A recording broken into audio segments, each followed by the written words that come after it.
আমি ওই বাপদেরকে বলি, অভিভাবক আপনারা যারা বাবা, মুসলমানের বাপ আপনাদের যাদের ছেলে মেয়ে নামাজ পড়ে না, আপনার সাফ বলি, এই সন্তান এই নাফরমান আপনারে কোনোদিন মনে রাখবে না। কারণ সেই গাদ্দার, যেই গাদ্দার আল্লাহর মতো সত্তা, এত বড় কায়নাতের মালিক, 24 ঘন্টা যিনি তাকে দিচ্ছে, তাকেই যে পাত্তা দেয় না, আমনের মতো বাপের হাতে গণা তো ধরে না। একটা মোবাইল, একটা মোটরসাইকেল, সামান্য কিছু বাবার আর্থিক সম্পত্তি, একটি বাড়ি, একটি বিল্ডিং, বাবা বা ভাই, আত্মীয় স্বজন, কেউ একজন বিদেশ, এই কোনোটাকেই নিজের জন্য কোনো সফলতা মনে করো না। হাজার হাজার নিত্য প্রয়োজনীয় জিনিসের মধ্যে একটি মাত্র আইটেম হচ্ছে তেল। এই তেল নাই এটা না, শুধু একটু ঘাটতি, অর্থাৎ ঠিক মতো সরবরাহ হচ্ছে না। তেল আছে পৃথিবীতে, পর্যাপ্ত পরিমাণ মজুদ তেল আছে, শুধু তেলটা ঠিক মতো আসতেছে না। সারা পৃথিবী, বাংলাদেশ না, সারা পৃথিবী দেশে, সারা বিশ্বে রেড অ্যালার্ট, লাল বাতি জ্বলতেছে। চেহারার দিকে তাকিয়ে আল্লাহর কথা দিল দিয়ে শুনলে বরকত হয়। পরিবর্তনের জন্য আল্লাহর দয়া দরকার। বাস্তব কথা হইল, বক্তা, ওয়াইজ, পীর, বুজুর্গ একেবারে পৃথিবীর সর্বশ্রেষ্ঠ হইলেও ফায়দা নাই যদি আল্লাহর সিদ্ধান্ত তার ব্যতিক্রম হয়। মালিকের সিদ্ধান্ত যদি হয় হেদায়েত দিবে না, তো এবার আহ্বানকারী যদি নবীও হয় তাইলে হেদায়েত হবে। আমার এই কথাটা বুঝছেন নিশ্চয়? আল্লাহর সিদ্ধান্ত যদি হয় হেদায়েত দিবে না, এবার আহ্বানকারী যদি সর্বশ্রেষ্ঠ রাসূল হয়, সর্বোচ্চ নবীও হয়, এমনকি আমাদের নবীও হয় সাল্লাল্লাহু আলাইহি ওয়াসাল্লাম, তবুও হেদায়েত। এটা কঠিন ব্যাপার, সাংঘাতিক কথা। ফাইন্নাল্লাহা ইউযিল্লু মান ইয়াশা ওয়া ইয়াহদি মান ইয়াশা ফালা তাযহাব নাফসুকা আলাইহিম হাসারাত। আল্লাহ তাআলা কোরআনুল কারীমের মধ্যে বলছে, নিশ্চয়ই আল্লাহ যাকে চান গোমরাহ করেন না, এবং আল্লাহ যাকে চান হেদায়েত দিয়ে থাকেন। অতএব হে নবী, কেউ ঈমান আনতেছে না কোনোভাবেই, আপনি হাজার বলার পরেও, তো তার জন্য আফসোস করতে করতে আপনি নিজেকে শেষ করে দিবেন। তার মানে আপনি এমন না যে তার জন্য আপনি নিজেকে শেষ করে দিলেন, কারণ মরে যাইতেছেন, এমন না। কারণ আপনি পারতেন না, আপনি বলতে পারবেন, কিন্তু ফয়সালা আমার হাতে। ফয়সালা কার হাতে? কোরআনুল কারীমের মধ্যে আছে, হযরত নূহ আলাইহিস সালাম। ভাইয়া কথা বলো না, পিছনে কথা বলতেছো কেন? আরে বেটা, তোমার অসুবিধা হলে চলে যাও ভাই, সাবধান, এরা ফাজলামি করো না কেউ। ফালতু মানুষ আমি পছন্দ করি না।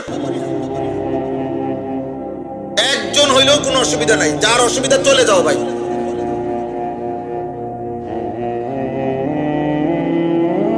মনে রাখো আব্বা, এক ছেলেরা তোমাদেরকে বলি, 24 ঘন্টা যার জীবন খামখেয়ালি, জীবনের সারাক্ষণই যে হাসে উল্লাস করে, মানে সারাক্ষণই তামসা, এ মানসিক প্রতিবন্ধী, পাগল। হ্যাঁ, সত্য করে বল, এ মূলত তারসিরা মানুষ। বুদ্ধিমান বিবেকবান মানুষ ভারসাম্যপূর্ণ চলে, তার জীবন বন্টন করা থাকে, কাজের ভাগ করা থাকে।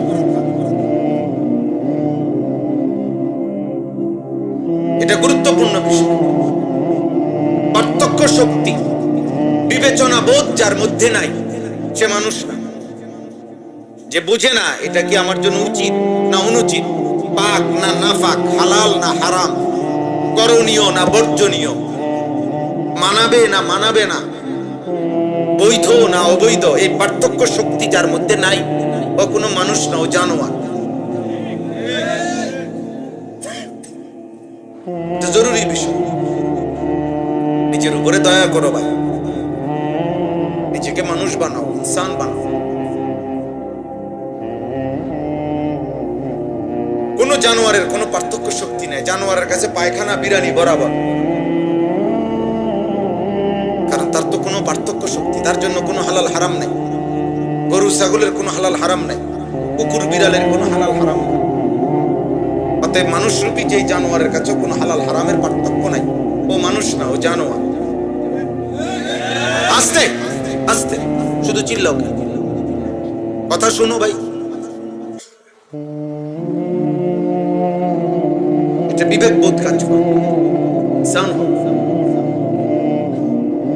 যে মাকেও দেখে, ভিন নারীকেও দেখে, আপন বোনকেও দেখে, ভিন নারীকেও দেখে, যাকে দেখার অনুমতি নেই। এই নাফরমানের মধ্যে কোনো পার্থক্য শক্তি নেই। মানুষরূপী জানোয়ার। এটা কষ্টের উপার্জন, টাকাও নেয়, সুদের টাকাও নেয়, কিস্তির টাকাও নেয়। এর কাছে হালাল হারামের কোনো পার্থক্য নেই। এর কাছে 2 টাকাই বরাবর। ইনসান না, ইকোনমিক্যাল অ্যানিমেল, অর্থ উপার্জনকারী প্রাণী, যে রোজগার করে। ইনসান না। ইনসান বলে তাকে যার মধ্যে পার্থক্য শক্তি আছে, যে এটা বুঝে যে এটা হালাল, এটা হারাম, এটা জায়েজ, এটা নাজায়েজ, এটা উচিত, এটা অনুচিত, এটা বৈধ, এটা অবৈধ, এটা করণীয়, এটা বর্জনীয়, এটা পাক, এটা নাফাক। এই বোধ বিবেচনা না থাকলে এই মানুষ জানোয়ার, হাইওয়ান। এজন্য আল্লাহ তাআলা কোরআনুল কারীমের মধ্যে বলছেন, বেঈমান নাফরমানদের দিল আছে কিন্তু বুঝে না, কান আছে শুনে না, চোখ আছে দেখে না। অথচ বাস্তবিক তোরা দেখে। কাফের বেঈমানরা কিছু দেখে না, কথা বলে না, কেরা কিছু শুনে না, ওরা কিছু বোঝে না। তো এটা আল্লাহ দেখে বুঝে না, শুনে না, দেখে না। ওই আব্বা এখানে বুট খায় না, বাপ ফাজলামি করো না আব্বা, বেয়াদবের মতো বাম হাতে বুট খাচ্ছ কেন? আখলাক শেখো নাই কোনোদিন কারো কাছ থেকে? শিখো তো কিছু, মানুষ হও। কেউ কোনোদিন শিখায় নাই যে ডান হাতে খাইতে হয়? অতএব এটা গুরুত্বপূর্ণ, এটা জরুরি বিষয়। নিজের মধ্যে পার্থক্য শক্তি, হালাল হারাম, পাক নাফাকের অনুভূতি। আল্লাহ তাআলা বলছেন, যার দিল আছে কিন্তু আল্লাহর কথা শুনে না, আল্লাহর কথা ভাবে না, কান আছে কিন্তু আল্লাহর কথা শুনে না, চোখ আছে কিন্তু আল্লাহকে, আল্লাহর আয়াত দেখে না। আল্লাহ বলেন, উলাইকা কাল আনআম, নিঃসন্দেহে সে জানোয়ার। বাল হুম আদাল, আল্লাহ বলছে যদি সে জানোয়ার বললে কষ্ট পায়, মাইন্ড করে, তাহলে তারে আরো নামায় দিবা। বলবা যে আপনি না সরি, আপনি জানোয়ার বলাতে মনে হয় একটু রাগ করছেন, তো দুঃখিত, আপনি জানোয়ারের চাইতে নিকৃষ্ট। আরো নামায় দিবা নিচে। কেন? তাফসীরের মধ্যে আছে, কেন? মানুষ এবং জানোয়ারের মাঝখানে কোনো আইটেম নাই। বুঝেন নাই? এই লোকটা মানুষও না, ছাগলও না, এই লোকটা মানুষও না, গরুও না, তো মাঝখানে কি? মাঝখানে কোনো আইটেম নাই, মানে মাঝখানে মানুষও না, প্রাণীও না, তো মাঝখানে কিছু আছে? এমন কোন নাম আসেনি যে এটা তার কি, সেটা এমন কোন আইটেম। তাইলে এখন তারে কি করতে হবে? হয় মানুষ, নাহলে এরপরের ধাপ জানোয়ার, এরপরের ধাপ মানুষ, এর চাইতে নিচে নামাইতে হবে তার। আপনি উপরে উঠাবেন কি দিয়া? মানুষের উপরে তো উঠাইতে তার নাম, হেরে কি কেমনে জিন করবেন? ফেরেশতা বলবে, তাহলে এদিকেও যাইবে না, মাঝখান দিয়েও থাকবে না। তাহলে 3 শব্দ, হয় মানুষ, নয় জানোয়ার, নয় তার চাইতে নিকৃষ্ট। সাফ কথা। অতএব তুমি তোমাকে প্রমাণ করো তুমি মানুষ। আমি তো প্রায় বলি আব্বা, আয়নার সামনে দাঁড়াইয়া তোমার চুলের দিকে তাকাইয়া বলো, এই মুসলমান এমন কি? গত 24 ঘন্টায় যে 1 ওয়াক্ত নামাজ পড়ো নাই, তুমি নিজের আয়নার দিকে তাকাইয়া বলো মানুষ এমন না জানোয়ার এমন। গত 24 ঘন্টায় যে কয়েকবার পেশাব করছো, একবারও পানি নাও নাই, টয়লেট পেপার ব্যবহার করো নাই, তুমি আয়নার সামনে দাঁড়াইয়া বলো এটা মানুষের স্বভাব না জানোয়ারের স্বভাব। তুমি বুঝো বরাবর। তুমি রাস্তার কুত্তার দিকেও দেখো আর ইমানদার মুমিনের দিকেও দেখো। দেখো একজন নামাজি ইমানদার পেশাব করে কি করে আর রাস্তার কুত্তায় কি করে, মিলাও। যার সাথে মিলাই নিলেই হলো, যার সাথে যার মিলছে সোজা হিসাব। ইমানদারের সাথে যদি মিলে আলহামদুলিল্লাহ, জানোয়ারের সাথে যদি মিলে তো ঠিক আছে, দেখো মিলে কি। এক আইটেমে তো থাকতে হবে নিজে। জন্য দোস্ত, দুনিয়া ভোগ করা এটা সফলতা না, এটা সফলতা না। দুনিয়া জানোয়ার বেশি ভোগ করে। একটি হাতি একদিনে 250 কেজি খাবার খায়। এটা হলো প্রাণীবিদ্যা গবেষকদের কথা। 90 লিটার পানি পান করে একদিনে, 90 লিটার। একটি তিমি একবারে 200 মানুষের সমপরিমাণ খাবার খায় এক লোকমায়, মানে একবারে। একটি গরু আরে বাঘ কমপক্ষে 8 মণ 20 থেকে 25 কেজির কমে এক বেলা গোশত খায় না, ন্যূনতম একেবারে সর্বনিম্ন প্রতি বেলা। এবং সে যদি 10 বছর বাঁচে, একটি বাঘ 30 বছরও যদি হায়াত পায়, এক বেলাও গোশত ব্যতীত অন্য খাবার খায়।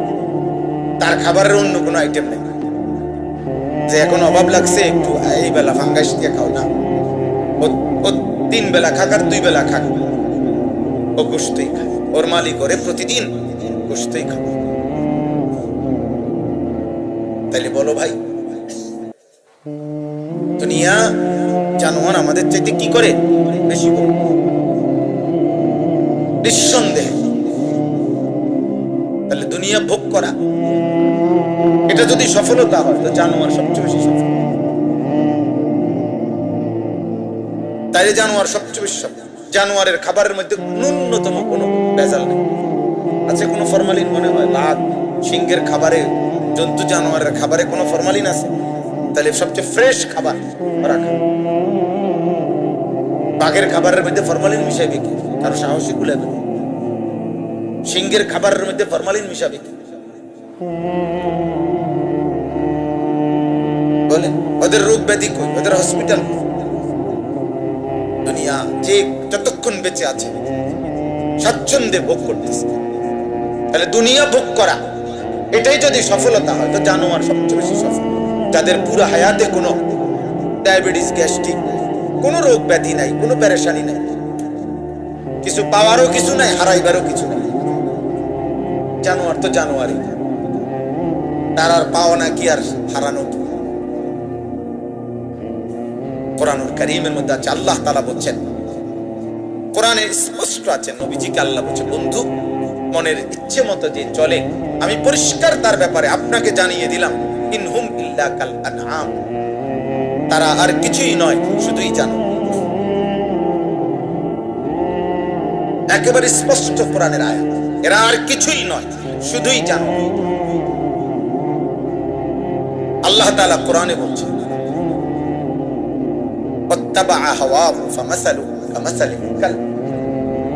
যে মনের ইচ্ছে মতো চলে, আল্লাহ বলে তার দৃষ্টান্ত কামাসালিল কালব, কুত্তার মতো।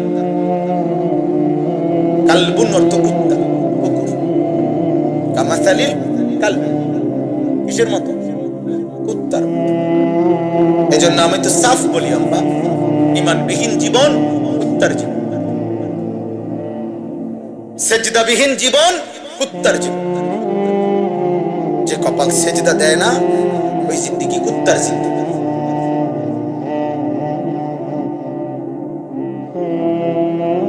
জানোয়ারের জীবন, হাইওয়ানের জীবন। ভাত খায়, পেশাব করে, পায়খানা করে, যৌন চাহিদা পূরণ, নারী, ছবি, অস্থির দৃশ্য। হালাল না হারাম? হালাল হারাম দিয়ে আমি তো মানুষ না, আমি হলাম জানোয়ার। আপনি আমারে হালাল হারাম খোঁজেন কিনতে? আপনি আমার পেশাব করে পাক না পাক খুঁজেন কি? মানুষের ব্যাপারে আমায় তো জানো, আমি আবার পাক কিতা না পাক আমার মতনে না দরকার। মুতে ধরছে, জেন দিয়ে মুতে ধরে হেন দিয়ে বসে। কোন ভদ্র ইমানদার তো জীবনে কোনোদিন আপনি পারবেন এটা? জেন দিয়ে মুতে ধরছে বইলে পারবেন? ও পারলো কেন? পারলো কেন? ও যে জানোয়ার ছিল। তোমার ইনসানের আখলাক তার থেকে সরাই দিছে, মানুষের পরিচয় নিজের থেকে হারাই দিছে। এই জন্য আব্বা নিজের পরিচয় নিজে পেল। খুব চালাক মনে করো না। একটা মোবাইল, একটা মোটরসাইকেল,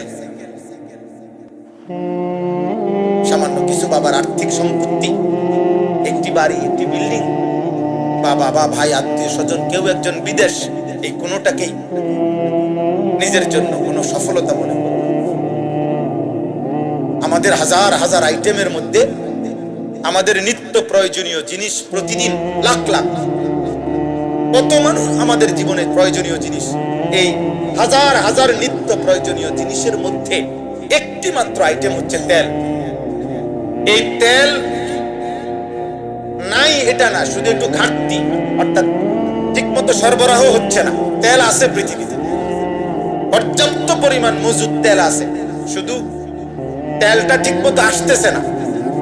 সারা পৃথিবী, বাংলাদেশ না, সারা পৃথিবী দেশে, সারা বিশ্বে রেড অ্যালার্ট, লাল বাতি জ্বলতেছে।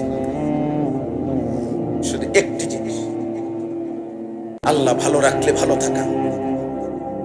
তাই তো কল্পনা করেন বাবা, ভাই, এক সপ্তাহ কল্পনা করেন, গ্যাস, বিদ্যুৎ, তেল ধরে নেন, এক সপ্তাহ তিনটাই নাই, কি হবে জীবনের, কি হবে এই উল্লাসের?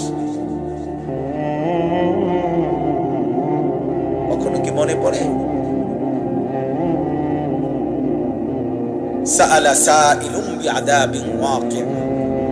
আমাদের কিছু নাফরমান আছে এমন, আমরা অনেক কিশোর যুবক, অনেক মাঝ বয়সী, অনেক নারী, বেহায়া বেপর্দা নারী, অসংখ্য জন আছে তোমরা যারা আল্লাহকে প্রতিনিয়ত বলতেছে, আল্লাহ তেল না, ক্ষুধা, দারিদ্র, অভাব, আরো যদি কিছু দাও, মহামারী, যা মত তুমি দাও, প্রয়োজনে মরে যাব, কিন্তু আমি তোমারে সেজদা দেব না। সাফ কথা, তোমারে সেজদা দেব না। তুমি আমারে যদি দুর্ভিক্ষ ফেলে দাও, আমার জীবন একটাই, আমি আর আমার নর্তকী, আমি আর আমার মোবাইল, আমি আর আমার উলঙ্গ ছবি, আমি আর আমার হারাম জিন্দিগি, আমি আর আমার সুদের টাকা, আমি আর আমার কিস্তির টাকা, আমি আর আমার বেপর্দা জীবন, আমি আর আমার নাটক, সিনেমা, এই আমার জীবন। এবার তুমি সুখে রাখলেও পারো, দুঃখে রাখলেও পারো, তুমি তেল দিয়েও পারো, না দিয়েই পারো। অভাব আমি বুঝি না মাওলা, দাও। দুর্ভিক্ষ আমি জানি না, আমি জানি শুধু আমার উল্লাস, আমার যৌবনের চাহিদা, আমার লজ্জাস্থানের চাহিদা। খালাস। কিসের হালাল হারাম? আল্লাহ বলেন, এরা যেন নিজের থেকে, আমি আল্লাহর আযাব চাচ্ছি। সাআলা সাইলুম বিআযাবিন ওয়াকি'। মক্কার এক কাফের, তাফসীরের মধ্যে আছে, নবী সাল্লাল্লাহু আলাইহি সাল্লামের জামানায় নবীজি একদিন কালেমার দাওয়াত দিচ্ছিলেন, বলতেছিলেন, আল্লাহর দিকে ফিরো, নয়তো আল্লাহর আযাব আসবে, আল্লাহর আযাব আসবে। নবীজি চোখের পানি ফেলে বলছেন, হে আমার জাতি, নূহ আলাইহিস সালামের কওমকে আল্লাহ নাফরমানির কারণে আযাব দিয়ে ধ্বংস করছে। লূত আলাইহিস সালাম, হুদ আলাইহিস সালাম, সালেহ আলাইহিস সালাম, শুআইব আলাইহিস সালাম, ফিরআউন, নমরুদ, কারুন, হামান, সাদ্দাদ, এরকম নাফরমানদেরকে আল্লাহ আযাব দিয়ে দিয়ে নাফরমানির কারণে শাস্তি দিছে। তোমরা আল্লাহর নাফরমানি ছাড়ো, তোমরা ঈমান আনো, নয়তো আল্লাহ আযাব দিবে।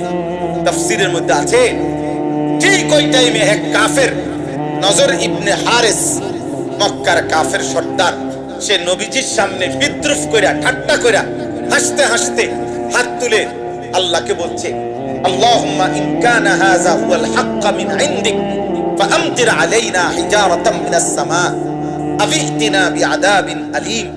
বলতেছে, হে আল্লাহ, এই মুহাম্মাদের কথা যদি সত্যই হয়, তুমি আযাব দিতে পারো। সে বলতেছে, নাফরমানি করিলে, ঈমান না আনলে নাকি আযাব দিবা? সে বলে, যদি এই কথা সত্যই হয়, তো এখন তোমার কাছে কি আযাব আছে দাও। এখন কসম খোদার, এটা কোরআনের তাফসীর। এই বেঈমান বলে উঠছে আল্লাহকে, দাও, এখন দাও। ফাআমতির আলাইনা হিজারাতাম মিনাস সামা, বলছে এখন তুমি আমগোর উপরে পাথরের বৃষ্টি বর্ষণ করে আযাব দাও দেখি, আবিফতিনা বিআযাবিন আলীম, অথবা তার চাইতে ভয়ানক কোন আযাব আছে কিনা দাও।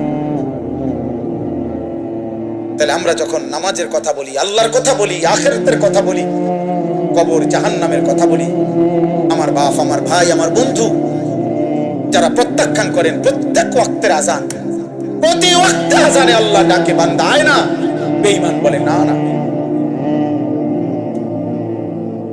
প্রত্যেক ওয়াক্তে আযানে আল্লাহ বলে হাইয়া আলাস সালাহ, বান্দা আয় না, এদিকে একটা সেজদা দে।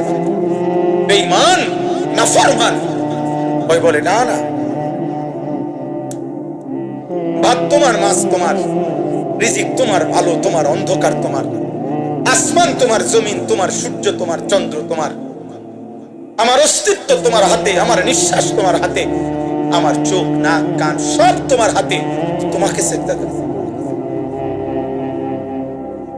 এজন্য সবসময় বলি, আসমানের নিচে জমিনের উপরে বেনামাজির চাইতে বড় বেয়াদব, নিকৃষ্ট বেয়াদব, এর চাইতে বড় বেয়াদব, এর চাইতে বড় বেয়াদব পৃথিবীর কোন আর কিছুই হইতে পারে না। সবচেয়ে বড় বেয়াদব এটা, সবচেয়ে জঘন্য বেয়াদব যার কপালে সেজদা। এই গাদ্দারের চাইতে বড় গাদ্দার আর কিছু। আমি ওই বাপদেরকে বলি, অভিভাবক আপনারা যারা বাবা, মুসলমানের বাপ, আপনাদের যাদের ছেলে মেয়ে নামাজ পড়ে না, আপনার সাফ বলি, এই সন্তান, এই নাফরমান আপনারে কোনোদিন মনে রাখবে না। কারণ সেই গাদ্দার, যে গাদ্দার আল্লাহর মতো সত্তা, এত বড় কায়নাতের মালিক, 24 ঘন্টা যিনি তাকে দিচ্ছে, তাকেই যে পাত্তা দেয় না, আমনের মতো বাপের হাতে গণা তো ধরে না। আমনের মতো বাপের আমনে হিসাবে কিতাব, আমনি কিতাবে, সে তো আল্লাহকে কিছু মনে করে না। যে এত বড় মালিকের সেজদা দেয় না, এত বড় বেয়াদব, এই বেয়াদব তার বাবার সম্মান করবে কি? সে তো আল্লাহকে কিছু মনে করে। ওমা কাদারুল্লাহ হাক্কা কদরি, আল্লাহ তাআলা বলে, বান্দা তোমরা আমার মতো মালিকের কদর করলা না, আমার মতো রবের কদর করলা না।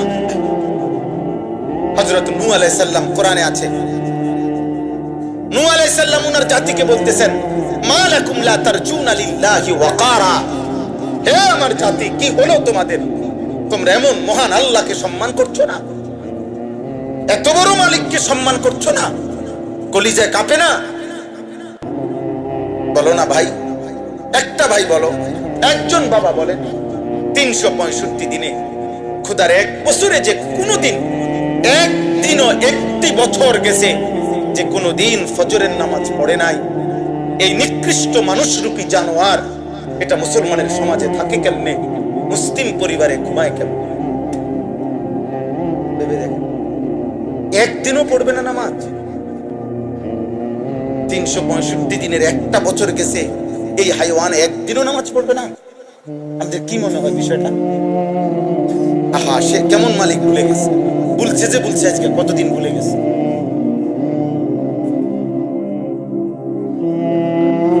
বলেন, হ্যাঁ, আবারও বলছি, বাপ দুনিয়া খাওয়াইতেছে, পড়াইতেছে বলে মনে করো না এখানে শেষ। দুনিয়া তো, আবারও বললাম, জানোয়ার কি খাওয়ায়? দুনিয়া তো আল্লাহ কুত্তা বিলাইরও খাওয়ায়।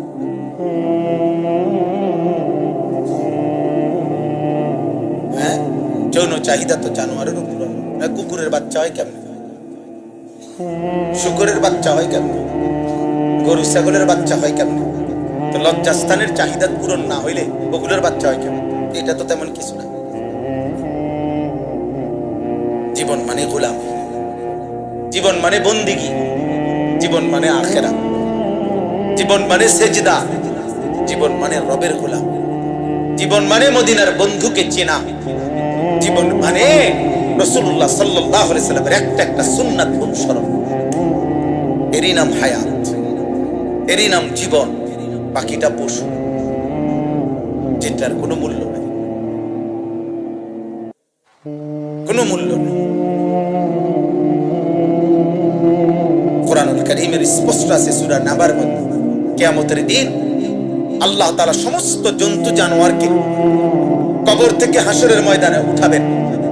উঠানোর পরে আল্লাহ তাআলা প্রত্যেকটা জন্তু জানোয়ারের মধ্যে সামান্য একটু বিচার করবেন। বিচারটা কি? দুনিয়াতে যেই প্রাণী এক প্রাণীর উপরে অন্যায়ভাবে কোনো ধাক্কা দিছে, গুতা দিছে, জুলুম করছে, এগুলোর নগদ বিচার হবে অল্প অল্প। তুমি হেরে ধাক্কা দিয়া দাও, তুমি হেরে ঠেলা দিয়া দাও, ইত্যাদি ইত্যাদি। এরপরে আল্লাহ তাআলা বলবেন, সমস্ত জানোয়ার আজ হাসরের ময়দানে তোমরা সব মাটি হয়ে যাও। কি হয়ে যাও? খালাস, তোমাকে মাসালা শেষ, তোমাকে পর্ব শেষ। কোরআনুল কারীমের মধ্যে স্পষ্ট সূরা নাবার শেষ আয়াতের মধ্যে আছে। ঠিক এই দৃশ্য দেখে প্রত্যেকটা বেঈমান, নাফরমান, কাফের, পাপী আল্লাহর কাছে তামান্না করবে, ইয়া লাইতানি কুনতু তুরাবা, হায় মাওলা, আজ যদি এই জানোয়ারের মতো আমিও মাটি হয়ে যেতাম, তাইলে তো আজ আর আমার বিচার হইব না। আমারও আপনি দেখেন না